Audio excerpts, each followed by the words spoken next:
కొత్తగూడెం జిల్లా అస్ఫరావుపేటలో MLA camp కార్యాలయాన్ని BRS నాయకులు ముట్టడించారు. జిల్లా వ్యాప్తంగా రోడ్ల పరిస్థితి అధ్వానంగా తయారైందని వెంటనే మరమ్మత్తు పనులు చేయాలని డిమాండ్ చేస్తూ క్యాంప్ ఆఫీస్ ముందు బైఠాయించారు. రోడ్ల మీద గోతులు ప్రమాదాలకు అడ్డాగా మారాయని, ప్రాణాలు పోతున్నా కూడా పట్టించుకునే నాదుడే కరువయ్యాడని విమర్శించారు.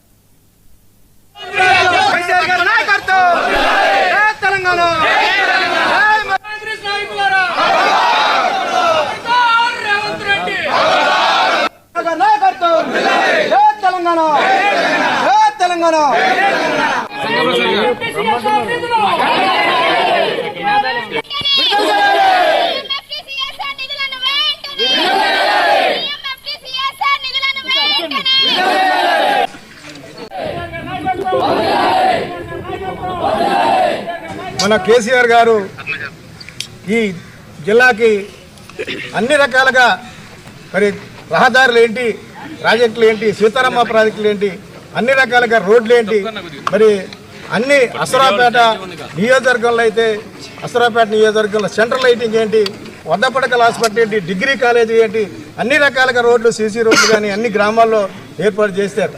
అసరాపేట నియోజకవర్గంలో ఇప్పుడు 2 సంవత్సరాలు అయింది రోడ్లు మొదలుపెట్టి.